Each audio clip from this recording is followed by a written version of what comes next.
ഭയങ്കര പാവമായിട്ടാണല്ലോ സംസാരിക്കുന്നത്. അല്ലല്ല, ഞാൻ പാവൊന്നുമല്ല. ആ ശരിക്കും പാവം. പാവൊന്നുമല്ല.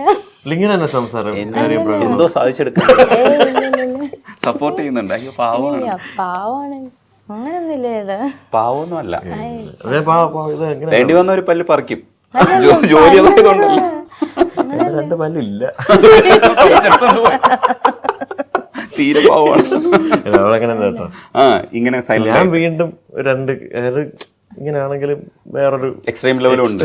ഒരു വേറെ മുഖം ഇരിക്കും. അങ്ങനെ ദേഷ്യത്തിന്റെ മുഖമല്ല, കുറച്ചുകൂടെ ഒരു അടിച്ചു പൊളി സെറ്റപ്പാണ് സംസാരമൊക്കെ. ഇല്ല, പിന്നെ ഞാൻ ഈ ഇന്റർവ്യൂസിലൊക്കെ ആണെങ്കിൽ പോലും ആദ്യത്തേക്ക് ഇന്റർവ്യൂ ഇക്കയുടെ കൂടെ ഉള്ള എടുത്ത് നോക്കിയാൽ അറിയാം എന്ത് സംസാരിക്കും. ചിലപ്പം എന്തെങ്കിലും അബദ്ധമൊക്കെ വരുമോ അങ്ങനെയൊക്കെ വിചാരിച്ചിട്ടുമില്ല. പ്രശ്നം അറിയാമോ, മലയാളം സംസാരിക്കാൻ അല്ല മലയാളം അറിയാം, പക്ഷെ പലതും പറയണത് ചില പറയുമ്പോ തന്നെ പേടി. കാരണം ഇംഗ്ലീഷ് വലിയ കുഴപ്പമില്ലാതൊക്കെ സംസാരിക്കാൻ അങ്ങനെ.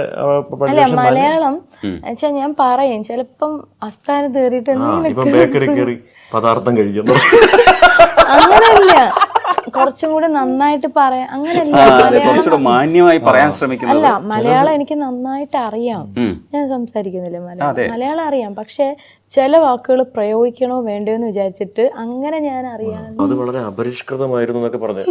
അത് പറയണത് കറക്റ്റ് ആവൂല, പക്ഷെ എനിക്ക് മനസ്സിലാവും അതാണ് ഉദ്ദേശിച്ചെന്നുള്ളത്. അങ്ങനെയുള്ള എന്തെങ്കിലുമൊക്കെ ഞങ്ങൾക്ക് കിട്ടുമെന്ന് ചിലപ്പോ കിട്ടും കേട്ടോ, ഭയങ്കരമായിട്ട് കിട്ടും.